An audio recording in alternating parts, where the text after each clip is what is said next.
नमस्कार विद्यार्थियों, आज हम देखने जा रहे हैं नाखून क्यों बढ़ते हैं बहुविकल्पीय प्रश्नों को। इसके पहले वीडियोस में हम देख चुके हैं हजारी प्रसाद द्विवेदी जी का जीवन परिचय ट्रिक के साथ और नाखून क्यों बढ़ते हैं निबंध का सारांश क्या डिटेल में ही हमने पूरा देखा है बहुत विस्तार पूर्वक। आइए आज बहुविकल्पीय प्रश्नों को देखते हैं। नंबर 1 प्रश्न आपके सम्मुख है। नंबर 1 प्रश्न आपके सम्मुख है, नाखून क्यों बढ़ते हैं के निबंधकार है गुलाब राय, शांतिप्रिय द्विवेदी, प्रताप नारायण मिश्र, आचार्य हजारी प्रसाद द्विवेदी। हमारा सही उत्तर है आचार्य हजारी प्रसाद द्विवेदी। नंबर 2, द्विवेदी जी ने निर्लज्ज अपराधी किसे कहा है? नाखून को, चोर को, डाकू को, बदमाश को। तो हमारा सही उत्तर है नाखून को निर्लज्ज अपराधी कहा है। कामसूत्र किसकी रचना है? हजारी प्रसाद द्विवेदी की, पतंजलि की, वात्स्यायन की या रामानुजाचार्य की? तो हमने निबंध में विस्तारपूर्वक पढ़ा जब देखा था कि वात्स्यायन की रचना है कामसूत्र। इसके अलावा भी एक रचना और उनकी ज़रूर याद रखेंगे, लेसन में देखेंगे क्या कहा गया है। देखते हैं चौथे नंबर का ऑब्जेक्टिव। 4 नंबर का ऑब्जेक्टिव है, नाखून क्यों बढ़ते हैं किस प्रकार का निबंध है? बहुत इंपॉर्टेंट प्रश्न है। ललित निबंध है, भावात्मक है, विवेचनात्मक है या विवरणात्मक है? तो हमारा सही उत्तर है ललित निबंध है। 5वां ऑब्जेक्टिव आपके सम्मुख है, महाभारत क्या है? उपन्यास है, कहानी है, शास्त्र है या पुराण है? तो सही उत्तर है पुराण है। किस देश के लोग बड़े बड़े नख पसंद करते हैं? गौंड देश के, केकई, वाहिक या गांधार? तो गौंड देश के लोग बड़े बड़े नख पसंद करते हैं, हमने देखा है लेसन में। और पै लोग कौन कौन से पसंद करते हैं छोटे, तो वो भी दिया गया है पाठ में। देखते हैं आगे। 7 नंबर का क्वेश्चन आपके सम्मुख है, कौन छोटे नखों को पसंद करते हैं? दक्षिणात्य, पवार्थ, मालव या मध्य देशीय? तो हमारा लेसन में हमने देख चुका है दक्षिणात्य लोग छोटे नखों को पसंद करते हैं। 7 के बाद 8वां प्रश्न देख रहे हैं, लेखक के अनुसार मनुष्य के नाखून किसके जीवन प्रतीक है? मनुष्यता के, सभ्यता के, पार्श्वी प्रवृत्ति के, सौंदर्य के? तो सही उत्तर है पार्श्वी प्रवृत्ति के। 9वां प्रश्न देखिए, हजारी प्रसाद द्विवेदी का जन्म कब हुआ था? 1905 में, 1909 में, 1907 में? तो 1907 ईस्वी में हुआ था। डिटेल देख लेंगे कहाँ पर हुआ था। इसके अलावा देखने जा रहे हैं 10वां प्रश्न। 10 नंबर का क्वेश्चन है, काशी हिंदू विश्वविद्यालय से हजारी प्रसाद द्विवेदी को कौन सी उपाधि दी गई थी? पद्म भूषण की, अशोक चक्र की, विजय चक्र की या ज्योतिषाचार्य? हमारा सही उत्तर है ज्योतिषाचार्य की उपाधि ने काशी हिंदू विश्वविद्यालय से दी गई थी। ज्योतिषाचार्य की उपाधि हजारी प्रसाद द्विवेदी को कौन से विश्वविद्यालय ने दी थी? तो काशी हिंदू विश्वविद्यालय ने दी थी। 12 नंबर का क्वेश्चन आपके सम्मुख है, हजारी प्रसाद द्विवेदी को कब पद्म भूषण की उपाधि से सम्मानित किया गया? तो सन 1553 में, 1557 में, 59 में या 61 में? तो 57, 1957, 1957 में इन्हें पद्म भूषण की उपाधि दी गई थी। अशोक के फूल रचना है दिनकर जी की, सुमित्रानंदन पंत जी की, हजारी प्रसाद द्विवेदी की या गुणाकर मूले की? तो हमने देखा है रचनाओं में ट्रिक के माध्यम से रचनाएं आपके सामने प्रस्तुत की गई थी। हजारी प्रसाद द्विवेदी की रचना है अशोक के फूल। इसके अलावा 14 नंबर का क्वेश्चन देख रहे हैं, हजारी प्रसाद द्विवेदी जी की मृत्यु कब और कहाँ हुई?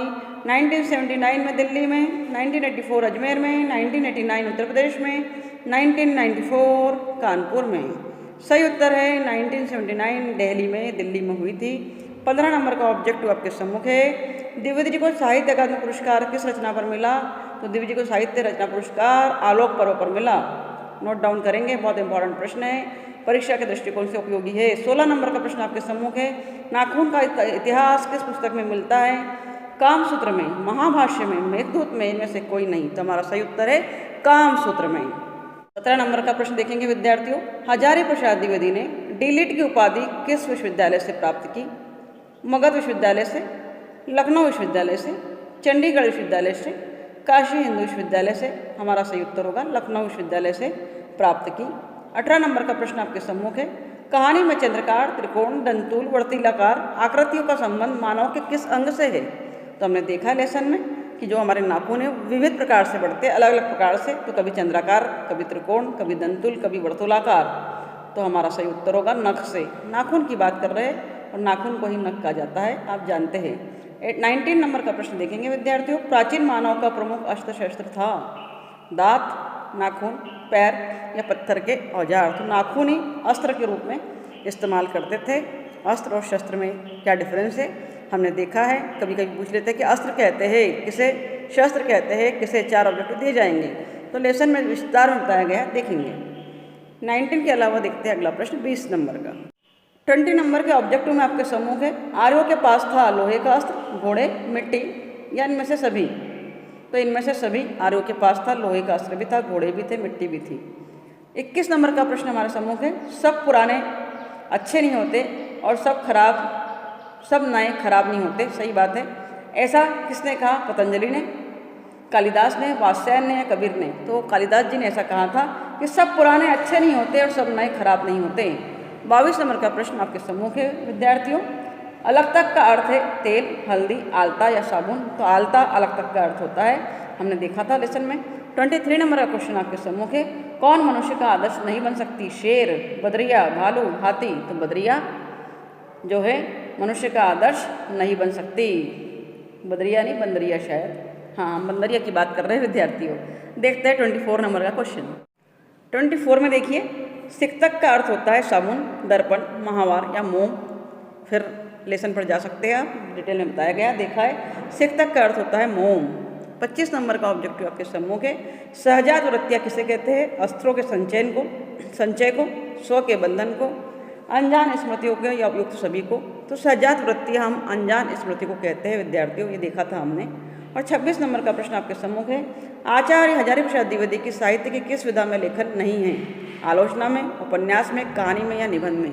तो कहानी लेखन में, उनका विधा में लेखन उन्होंने नहीं किया है विद्यार्थियों। 27 नंबर का प्रश्न देख रहे हैं, कौन सी रचना हजारी प्रसाद द्विवेदी जी की नहीं है? अशोक के फूल, माटी की मूर्ति, बाणभट्ट की आत्मकथा, हिंदी साहित्य का आदिकाल। तो ये अशोक के फूल, बाणभट्ट की आत्मकथा और हिंदी साहित्य का आदिकाल तो हजारी प्रसाद द्विवेदी जी की रचना है, जिसे हमने टेक के माध्यम से देखा था। परंतु माटी की मूर्ति हजारी प्रसाद द्विवेदी जी की रचना नहीं है विद्यार्थियों। तो देखते हैं अगला प्रश्न क्रमांक 28 नंबर का, हिरोशिमा कहाँ है? चीन में, जर्मनी में, नेपाल में या जापान में? तो हमारा सही उत्तर है जापान में।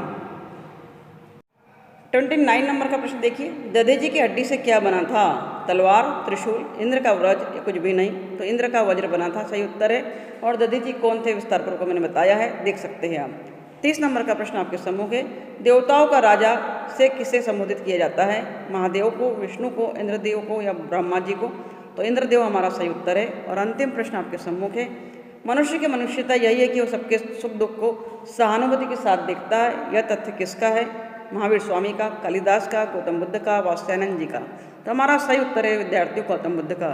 इसके अलावा भी विभिन्न प्रकार के प्रश्न मैंने उस निबंध के विस्तार पूर्वक पढ़ाया था, जब उसमें देखे पुनः एक बार देख सकते हैं और जा सकते हैं, क्योंकि नई शिक्षा नीति के अनुसार जो ऑब्जेक्टिव पैटर्न पर आपका पेपर आने वाला है उसके लिए बहुत महत्वपूर्ण प्रश्न थे विद्यार्थियों, इसे समझ कर जाए, देख कर जाए, ताकि आप अच्छे से अच्छे अंक ला पाए। तो आने वाले एग्जाम के लिए बेस्ट ऑफ लक और thank you very much for watching my video.